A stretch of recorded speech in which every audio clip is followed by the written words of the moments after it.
The UK is prepared to back this with boots on the ground and planes in the air.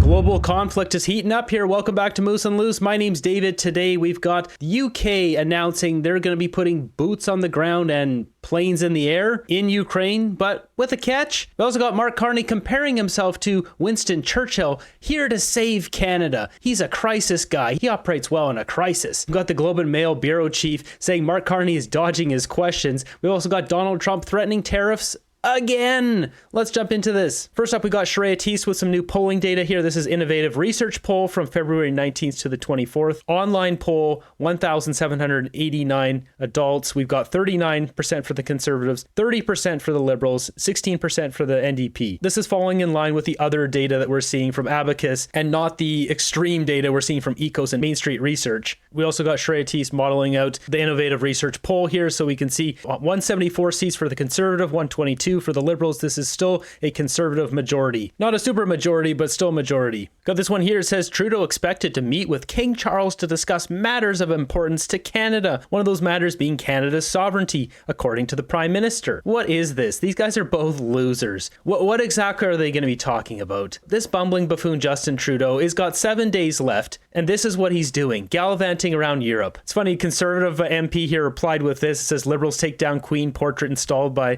Tories in federal building. Maybe Charles is discussing this with Trudeau. I got this one here from Canada Proud. It says Liberal Party members are saying that they're having trouble voting in the party's leadership race, with older voters especially complaining that the Canada Post Identity app being used to verify identities is difficult to use. Are we surprised? Another broken app from a broken Liberal government, just like ArriveCam all over again. Next up, we got a clip here of Mark Carney. This clip says a lot about the guy. Just listen to how he's talking, his words. He says he's not useful when times are good. He's good in a crisis. He's the crisis guy. Be positive. Convince Canadians that we're the right ones to manage them through this crisis. Look, if there's not a crisis, you wouldn't be seeing me. I am most useful. I am honest. I'm most useful in crisis. I'm honest, the guy who's been caught lying 3 days in a row. I'm not that good in peacetime. Don't tell anyone, because I might, I'm not that good in peacetime. This is how he's selling himself. You've been through this war. I'm not a good, yeah, exactly. I'll be, yeah. Churchill. You can let me know when it's 1945, and I'll be tap on the shoulder and going up. But this is, it's 38. You know what it is? It's 1938. And the question is, do you appease these guys? Yeah. Never. Chamberlain, never. Exactly. You stand up. Stand up, or do you move your headquarters from Toronto to New York? Sorry, I'm getting a little confused. This guy can't argue he's the strong leader against Trump. He's already proven to fold his cards in the first round. You stand up. That's what gets you through it. And we do it the Canadian. Yeah, okay, no thanks, Carney. As Ryan Gerritsen says here, Carney is starting to sound like Biden. And when someone says, look, and I'm being honest, they're not being honest and they're selling you on a bill of goods. What's interesting, also related to Mark Carney, is we got this clip here from Chris. It says, what is Carney hiding? So coming from Global News here, they've been trying to interview Mark Carney and ask him about his conflicts of interest. And they do the math here on when we would actually find out what his financial dealings are. He still hasn't told us what he's going to do. And we've been trying to get this information, what you're going to do about put in your conflict of interest disclosures to the public. They have ducked that over and over again. And there's a reason for this, is that it takes 60 days to declare, once you become prime minister, 60 days to declare your conflict and 120 days to declare it to the public. If he abides by that, then the election will be over before we'll even know what his financial interests are.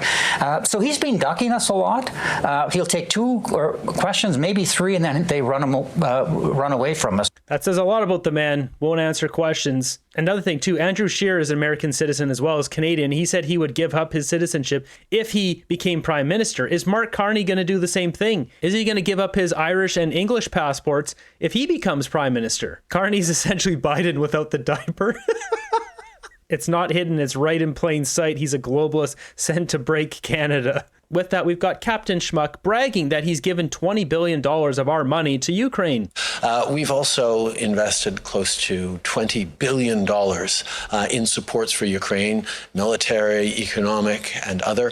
And we're going to continue to be there to support Ukraine. And Money's just getting flushed out and it disappears. Does it end up in Trudeau's bank account or Zelensky's bank account? Who knows? Zelensky keeps shutting down all his political opponents, doesn't call an election, says it's because they're under conflict. Approval ratings are next to zero because they keep rounding up young men in Ukraine and sending them to the front line to perish. Meanwhile, we've got Putin who rolled in, started it all off by sending pow-pows into residential towers. It's a whole lot of awful in this situation. I should note too, Pierre Poilievre coming out and saying that he stands with the people of Ukraine. That doesn't mean he hasn't come out and said he's going to give $20 billion more or give any more money. Saying you stand with the people of Ukraine is not the same as what Justin Trudeau is doing, is giving billions of our dollars or seized Russian assets. A lot of conservatives, especially other creators, are jumping on Pierre as if he's wavering on his base, but he's not. The people of Ukraine, forget the government of Ukraine, but the people of Ukraine need help. And really, I think that stems from an election in Ukraine. But as we see going on, they're just ramping up more and more and more military spending. Let's not forget, there's a lot of companies tied to this in America and other countries that make a lot of money if this conflict goes forward. Meanwhile, we got Donald Trump trying to stop it. It's important to keep track of all the players here. The whole situation sucks. We got Zelensky here. He was asked about Lindsey Graham. Senator Lindsey Graham said that perhaps you should consider resigning. Lindsey Graham is a very good guy. Can give him the citizenship of Ukraine. He will become a citizen of our country, and then his voice will gain weight. And I will hear him as a citizen of Ukraine on the topic of who must be president. I mean, this guy doesn't want to step down. He's not doing what's right for his people here. How many more people have to perish in Ukraine? The people of Ukraine, the citizens, are the ones who are taking the brunt of all of this. It's very sad. Meanwhile, we've got stuff like this. Ukrainian drone pow-pow successfully conducted one of the deepest strikes of the conflict, hitting Russia's UFA oil refinery over 1,300 kilometers behind the front line. Russian refinery is burning. They're just trying to stir up this conflict more and more. These are actions of peace. The U.S. will have to send their sons and daughters exactly the same way as we are sending their sons and daughters to war, and they will have to fight. Because it's NATO that we're talking about, and they will be dying. Is Justin Trudeau going to send his 19-year-old son? Maybe he should talk to Trudeau first, because Trump actually wants to end that conflict. I refuse to bend the knee to their next endless war in Ukraine. I want peace.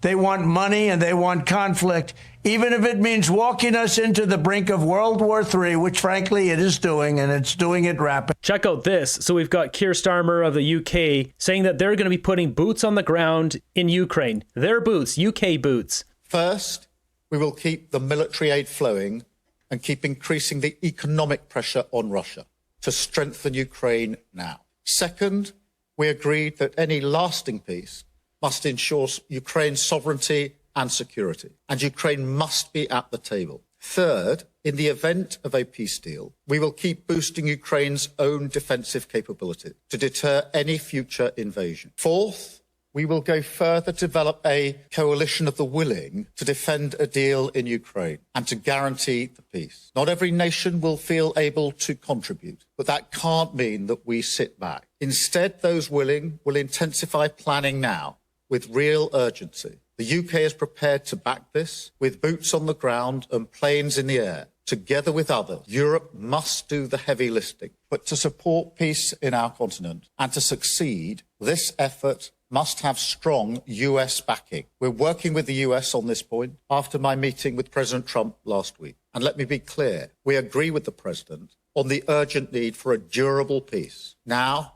we need to deliver together. Finally, I don't know if that's really the message, sending an entire massive army to the border. We agreed that leaders will meet again very soon to keep the pace behind these actions and to keep working towards this shared plan. We are at a crossroads in history today. This is not a moment for more talk. It's time to act, time to step up and lead, and to unite around a new plan for a just and enduring peace. Seems like they're just poking the bear. That's what that looks like to me. Just to be clear, this is more political theater than anything of real consequence. The UK just gave Ukraine $2 billion to compensate for the disaster at the White House. This is empty posturing. They need the US. Yeah, of course they do. Next up, we got economist Jeffrey Sachs. So he goes through and gives a speech here, but somebody's taken clips and spliced it on the bottom here, and it really paints a picture of the entire situation. He does an excellent job of just giving a history lesson to all this complicated conflict. This is not an attack by Putin on Ukraine in the way that we are told every day.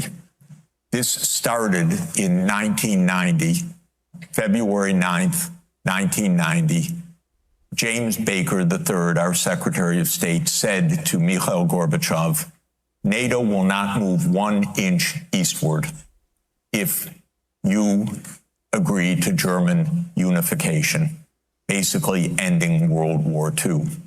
And Gorbachev said, that's very important. Yes, NATO doesn't move, and we agreed to German unification. The U.S. then cheated on this, already starting in 1994, when Clinton signed off on basically a plan to expand NATO all the way to Ukraine. This is when the so-called neocons took power, and Clinton was the first agent of this.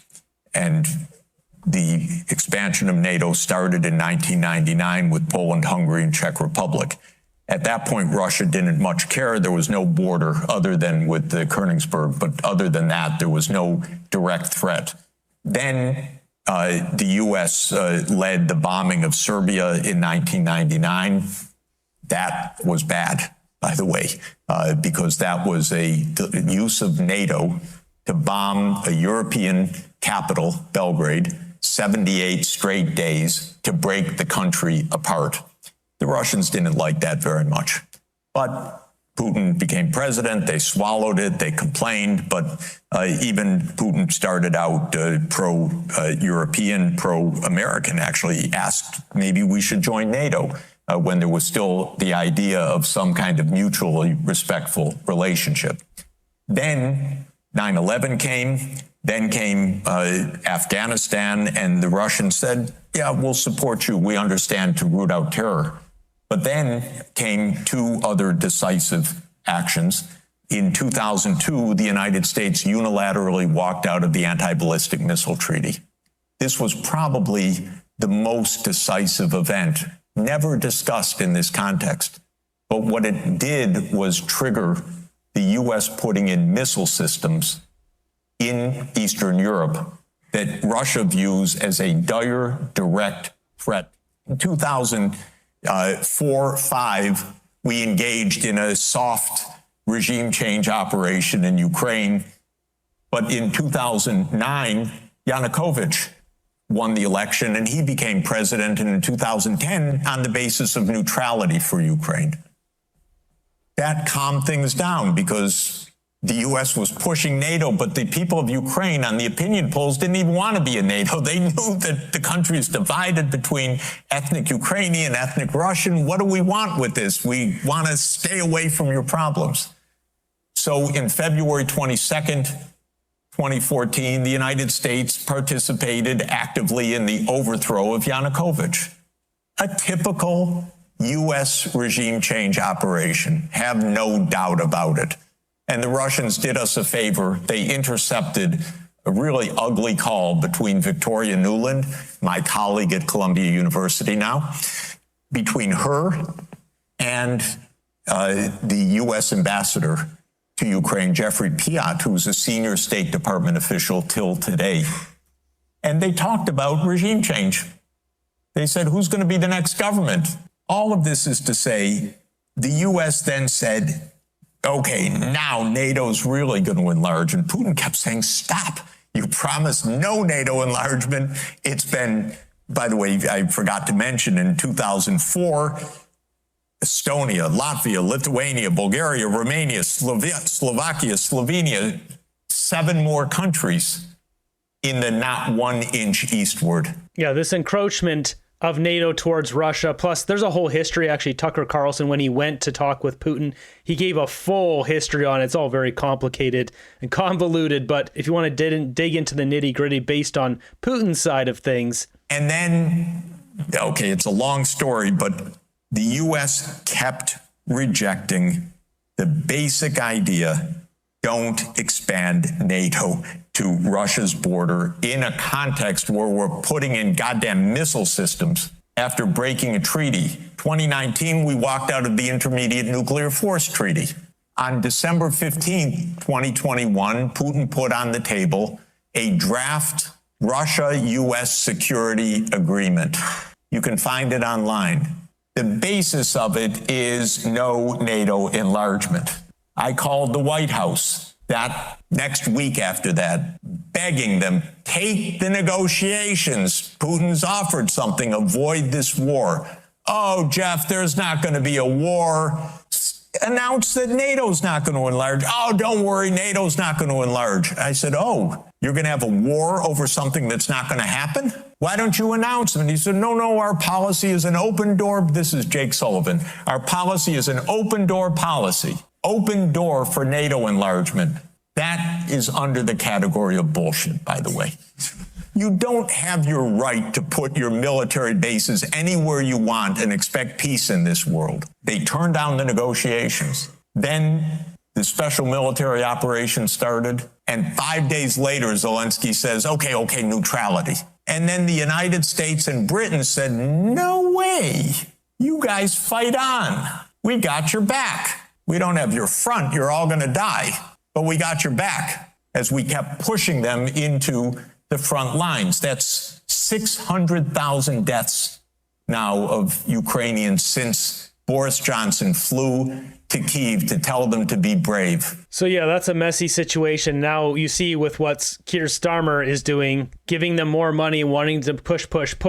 But we have quite the opposite with Donald Trump, who wants world peace. This image here basically sums it up. Next up, we got this article from National Post. It says Trump official promises tariffs on Tuesday as president decides how to play with Canada. At this point, it's crying wolf. Like, are there tariffs or not? Scrolling down here, it says the long promised tariffs scheduled to take effect Tuesday would easily be among the most sweeping of the Trump era, applying to roughly 1.5 trillion in annual imports. They would put a 25% tariff on all imports from Canada and Mexico, except Canadian energy, which would get 10%. He also said he's going to double the tariff on China to 20%. Why is it 20% on China if they're the epicenter of the street fentanyl? Why not make them 100%? And why is it 20 and not 25 for China? Trump just pulling numbers out of a hat at this point. With that, we've got this one coming from Bloomberg TV. It says U.S. Treasury Secretary Scott Bessent suggests Canada follow Mexico, who proposed matching Washington's tariffs on China to create a fortress North America and potential pathway to avoid tariffs